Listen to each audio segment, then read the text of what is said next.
Welcome back to the deep dive, everyone. Today, we're getting into something incredibly relevant, raising girls in the 21st century. Yeah, it's a big one. And we're drawing from that really insightful book by psychologist Steve Biddulph. You know the one, Raising Girls in the 21st Century, From Babyhood to Womanhood, Helping Your Daughter to Grow Up Wise. A fantastic resource. So our mission today really is to unpack what it's actually like being a girl right now. You know, the good stuff, the challenges, the really interesting bits, and most importantly, what we as parents or caregivers can actually do to help our daughters thrive, not just survive. Right. Biddulph uses this great analogy. He calls it a flight manual for your girl. Will she fly or will she crash? It's up to you, which is quite the statement. It is, and it highlights this kind of duality. On one hand, Biddulph points out many girls are soaring. They're aiming for lives their mothers maybe couldn't have imagined. That's hopeful. It is. About 3 out of 5, he estimates, navigate their growing up years with, relatively minor bumps. But, and this is the serious part, around 1 in 5 girls will face pretty significant problems in their teens. 1 in 5. Wow. Yeah. Often mental health related, but it can also be substance abuse, trouble with the law, risky sexual behavior. And it seems to peak right around 14. 14 specifically. That's what he observes. And based on his 40 years working with families, he strongly believes our super busy, overloaded modern lives play a big part in this. That makes a lot of sense. It feels relentless sometimes.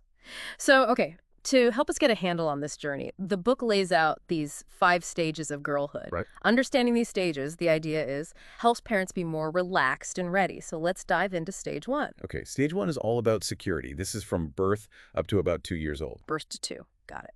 And the core question the baby girl is instinctively asking is basically, am I safe and loved? That feels fundamental. It absolutely is. Human babies are uniquely dependent, right? Yeah. They need more than just food and warmth. They have this deep, innate need for connection, for love. So how does that connection actually build security? It's through all those tender moments, the comforting, the playing, singing, just talking to her. That's what builds her belief that life is good. And when her needs are met, when she feels that connection, her body literally floods with growth hormones, not stress hormones. It sets a foundation for life. The book talks about responsiveness being key here. It uses that lovely example, baby, are you there, beloved one, Mom? Yes, I am. What makes that simple exchange so powerful? Is it just being present? It's the immediate, consistent tuning in. Babies have this built-in alarm system, but they can't regulate their own emotions yet, just like they can't regulate their temperature. Right. So it's our job to help keep them calm. If those cries are met with, well, nothing, maybe the parent is depressed or just totally overwhelmed and distracted, Yeah. the baby starts to learn, my efforts don't change anything. That's where learned helplessness can start. It can really impact their sense of agency down the track. That's quite sobering. Okay, but then there's this interesting bit about dads and rough play. Ah, yes. The rough and tumble. Tossing, chasing, wrestling, the book says this can actually make little girls much more stress-proof if it's done right. How does that work? Seems almost counterintuitive. It's about controlled exposure to excitement, to arousal, when it's safe, when dad is watching her face, keeping it fun, not scary. Okay. It teaches her she can feel strong emotions and then come back down. She can regulate. It builds resilience. Ah, I see. And that connects to a broader skill the book emphasizes, calmness. It's not something you're born with. It's a skill parents can actually cultivate. For themselves? For themselves, absolutely. Right. Yeah. Deciding your presence matters, practicing slowing down, connecting. It lowers your own stress hormones, helps you live longer, feel better. And makes your child feel peaceful around you. Exactly. It's a win-win. Speaking of parents, the book has some pretty blunt, funny lines about expectations versus reality. Like, babies do not fit in with your life. Babies take the Kleenex of your life and roll it into a snotty ball. Huh. That's vivid. And then the kicker. You won't come first in your own life for at least 20 years. It's funny, but it's also just true, isn't it? The level of commitment. It absolutely is. And related to that, the book pushes back hard against this modern educative push for babies, the DVDs, the flashcards. Oh, yeah, the baby geniuses stuff. Right. Biddulph says there's absolutely no evidence that these approaches have any benefit at all. They might even just increase anxiety. So what should we be doing? Honestly, just enjoy her. Yeah. Mindless chatter, singing silly songs, humor. That's what builds connection and attunement to language naturally, much better than any structured program. That's refreshing to hear. And it's not just about enjoyment, it's also about noticing unconscious biases, right? Mm. Like how parents often steer boys towards numbers and girls towards feelings. The book suggests flipping that. Exactly. Encourage girls with number stuff. Good engineering with their Lego bricks. And talk more about feelings with boys. Right. It opens up possibilities. Think of Dr. Sally Ride, the astronaut. She dedicated her life to getting girls into science. Breaking those subtle biases early matters. What's the long-term payoff for doing that? You're fostering, well, a more rounded development. Encouraging girls in areas society might steer them away from. Builds confidence and gives them a wider range of skills for a complex world. Okay, so that foundation of security is laid. What's the next step? We move into stage 2. Stage 2, enthusiastic learning. This is roughly age 2 to 5. The what can I do stage. Exactly. And the key here is that for a happy kid at this age, learning is fun. They're constantly self-educating. More than school fees could buy later, the book says. Right. And it's tragic when that natural curiosity fades because life just gets too busy. There's a great little anecdote about a mom changing her praise. Oh yeah, instead of, what a gorgeous dress. She says, let's put on these strong runners so you can run and play. Such a simple switch, but it shifts the focus from appearance to doing, to capability. And the book really emphasizes nature here. Backyards, parks, beaches. Absolutely essential. Those uneven surfaces, the long-distance views, they're vital for developing good vision, strong legs. Which contrasts sharply with screen time, right? The book warns screens can warp the senses and affect brain development negatively. Yeah, it's about the sensory input. Flat screens are limited, two-dimensional. Outdoors, you're constantly refocusing, engaging your whole body.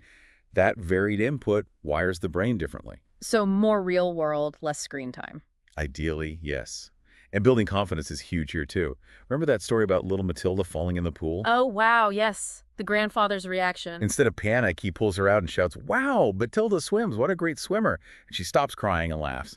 Turning fear into fun. That's amazing. It shows how powerful our reactions are in shaping their experience. And what about toys at this stage? The book is pretty critical of gender stereotypes in marketing. Very critical. It contrasts those heavily marketed Bratz dolls with, say, Steiner dolls that have no faces. No faces. Why? Because the child projects the feelings onto the doll.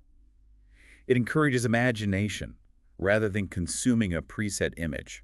Interesting. And Lego gets a shout out too. Oh, Lego's hailed as genius. A construction toy loved by both genders if given the chance. It's all about that imaginative engagement. So open-ended toys are better. Generally, yes. They foster creativity and problem solving rather than just passive consumption. Okay, so after all that busy learning, we hit stage 3, finding her soul. This is around 10 to 14. Roughly, yeah. Often called the lull before the storm of puberty. And this is where she finds her spark, that interest or passion. Exactly. That thing that makes her want to get out of bed. And the book says it's key to mental health. Why is the spark so important right then? Well, it's not just a hobby. It's something deeply authentic that resonates with who she's becoming. Research shows kids with these sparks, they do better at school, they're happier, more confident, less trouble. Wow. Whether it becomes a career or just a lifelong pleasure, it's part of her core, her way of being in the world. It anchors her. So how do parents help foster that? The book suggests Girls Together Time, GTT. Yes, simple but powerful. A regular monthly date, just mom and daughter, maybe starting around 8 or 9. Why is that one-on-one time so crucial then? Because relationships can start to drift a bit as peers become more important. GTT is a deliberate way to keep that connection strong, create a dedicated space. Makes sense. And it's not just about mom. The book stresses the importance of other women too. Aunties, mentors, they're essential, offering different perspectives, widening her support network. Okay, let's talk about that word soul. It sounds, well, big. It is, but the book defines it as that deep-down essence of a person. Not the fleeting trends, but like a tree with deep roots. Steady. Why nurture that before the teen chaos really hits? It builds that inner compass. Anne Frank's diary has mentioned her longing for her dad to see her, and not just all the other girls. Ah, that individuality. Exactly. Parents need to see their daughters as unique. That inner solidity helps them withstand the pressures later on. And then comes the rebellion, right? Around 14, up to you. Yeah. But the book frames it as a natural part of becoming her own person. So parents shouldn't freak out. The advice is, deal with it, listen, make your case. Understand, she might not want to be your buddy right then, but it's better she learns to argue and reason with you than with, the police. Right. It's a safe testing ground. Precisely. Okay. That leads us to stage 4, preparing for adulthood, ages 14 to 18. The question is, can I take responsibility for my own life? A lot of this is practical, managing money, driving, health, safety. The nuts and bolts. But it's also a huge attitude shift. The book suggests a marker event is often needed. A marker event? Like what? Could be a specific rite of passage, an experience, even a misfortune, unfortunately. Something that makes her realize, wow, my life is actually in my hands now. Frightening, but in a good way, it says. Yeah, it's about that internal shift towards agency. There's that incredibly powerful story about Marielle, the 14-year-old in the car accident. Yeah, tragic. A friend died, she's badly injured. And while the driver was responsible, she eventually realized she had her own sliver of responsibility for being too trusting. That chilling line, childhood is protected, womanhood is not. It's a harsh lesson, but it highlights that shift. You have to watch your own back. How can parents help girls learn that without such trauma? That's the key question. It's about intentionally giving them opportunities to step up. Doing adult things, having a job, cooking meals, learning to drive, creates that inner shift. So it's not just about chores, it's about building competence. Exactly. Feeling proud, capable, and free. That's the goal. And teaching these skills needs optimism and empathy, not nagging. Modeling it yourself. Right. Helping her become independent so you can eventually be friends. The book sums it up beautifully. Finding where your deepest needs meet the world's needs is pure joy. Knowing she holds the reins of her own life. Missy Higgins, the musician, is a great example. Overwhelmed by early fame, stepped back, found her path, came back stronger. Finding that authentic connection. Exactly. Okay, that brings us to part 2. And this feels heavier. The 5 big risk areas, the hazards of girlhood today. Yeah, the landscape has definitely changed. The first risk, overwhelm and mental health. This connects back to what you said earlier. It does. The book's phrase is stark.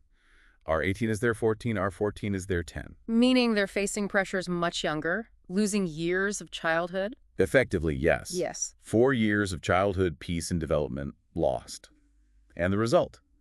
Mental health clinics are overflowing with girls. It's a forced, premature adulthood. And it's not just school pressure, is it? It's the whole rushed way of life, home and school piling it on. Right. It creates this constant low-level stress their developing brains just aren't built for. And a huge piece of this is sleep deprivation. Ah, sleep. Always sleep. Australian teens are called the most sleep-deprived segment of the population.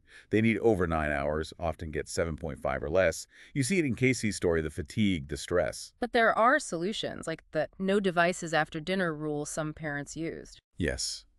Marie and Josie in the book, it led to better sleep, less stress, and bonus more family talk. Why is that one rule so effective? It creates a boundary, a separation between the demanding digital world and the restorative space of home, which highlights how vital home needs to be as a haven. A sanctuary. Especially for girls who might be more sensitive to the stressful, noisy, random outside world. Home needs to feel safe, peaceful. Okay, risk area 2. Sexualization and media pressure. This feels like an old problem with new, awful twists. It is. The book calls it a dark, infuriating fact. But now you add things like pressure for nude selfies, which some girls tragically see as a compliment. How does that happen? Well, advertising is a big culprit. It deliberately attacks your mental health, making girls insecure to sell products. Look at the clothing trends for preteens, sometimes indistinguishable from sex worker attire. That's disturbing. It's exploiting vulnerability for profit. And what about TV? Not just ads, but always-on culture. Big problem. The advice is TV on for specific shows, not just constant background noise. Always on. Families don't talk much anymore. But kids just absorb it all. Exactly. Bewildering, random, scary, distorted messages, often with no context or discussion. It feeds anxiety and depression. So less passive absorption, more active choosing and talking. Definitely. And this leads to a really important point about girls and desire. The book challenges old views head on. How so? It says sex is a beautiful, transforming, and health-giving thing, and that girls ought to own it, enjoy it, and revel in it. Wow. That's not the usual message. No. It slams the bad girl, good girl split, saying it sets girls up for misery. The crucial thing is adults need to talk openly, in depth, about sexual desire with girls.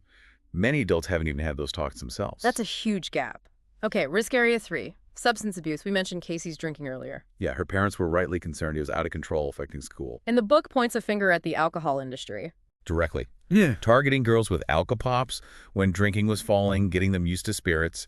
And here's a shocker. About 35% of alcohol underage drinkers consume comes from Parents. parents, often unknowingly contributing to the problem. But sometimes the drinking is masking something deeper, right? An inner desperation. Yes, the book links it to this feeling of girlhood being trashed.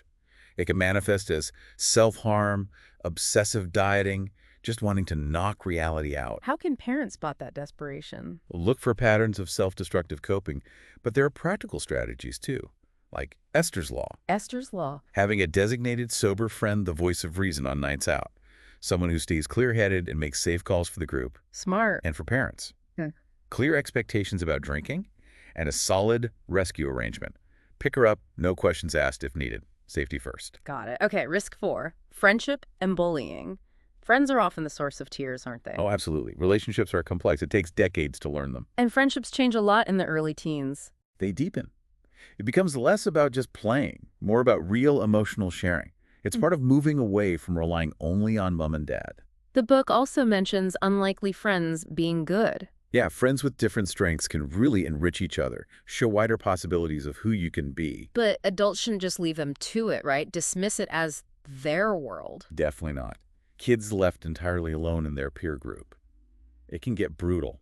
Adult guidance is needed. Especially with bullying. The book differentiates girls' bullying. Yes, relational bullying. Yeah. It's less physical than boys bullying, Certain often more subtle, but incredibly damaging. like exclusion, gossip. Mocking, threatening to end the friendship. Because girls' social bonds are so central at this stage, attacking those bonds causes serious harm, depression, anxiety, even self-harm. It's insidious, And then add cyberbullying. which makes it even nastier because of the anonymity. Practical steps help. No digital devices in bedrooms, making home a haven, and involving the school or service providers if it's persistent. But some bullies just don't respond to empathy appeals. Sadly, no. Research suggests about 1 in 5 don't. That's why adult intervention, sometimes long-term systematic action, is absolutely necessary for safety. Okay, the final risk area, number 5. Body image and eating disorders. A serious public health crisis, the book calls it. It really is. You've got the crisis of overweight and obesity on one side and eating disorders doubling on the other. And dieting is actually harmful. Very often, yes. It triggers the body's famine response, increases appetite hormones, slows metabolism.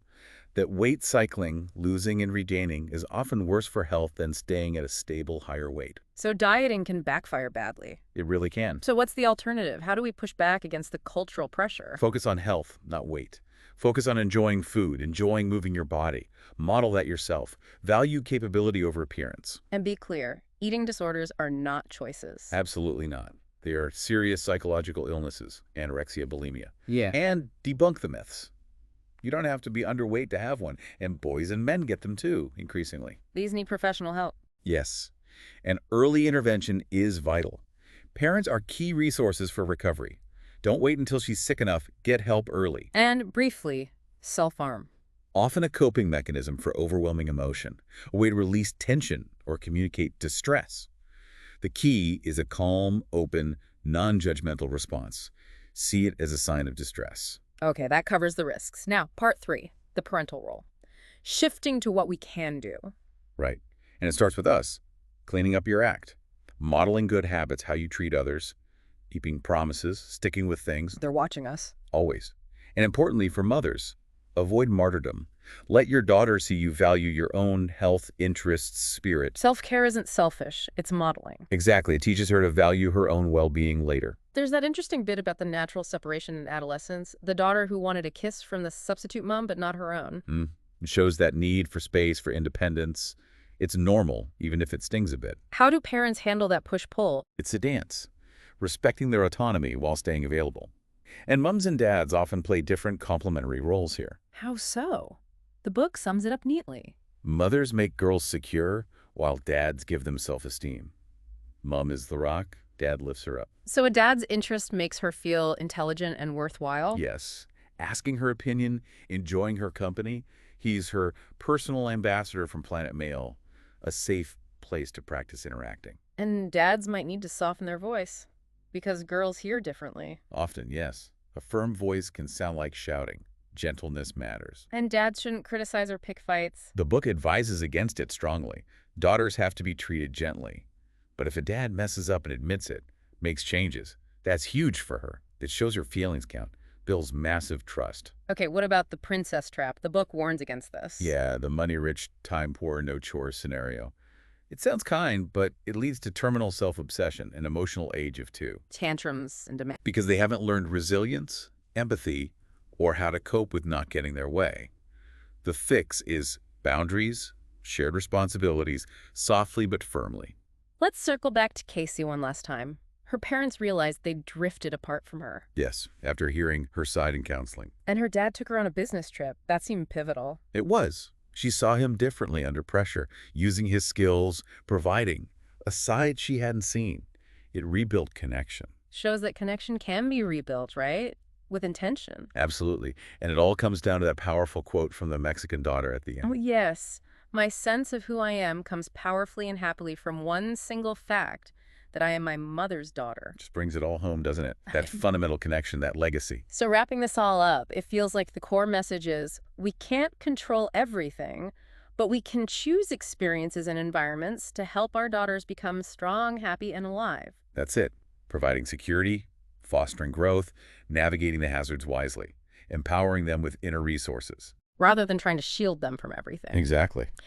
So here's a final thought for you, our listeners. If modern life is pushing girls into growing up too fast, as the book argues, what responsibility do we all have to change that? How can we ensure future girls get their full childhoods back and really thrive? Maybe think about one way you could challenge that monster machine of modern life, just in your own home, your own community. Something to mull over.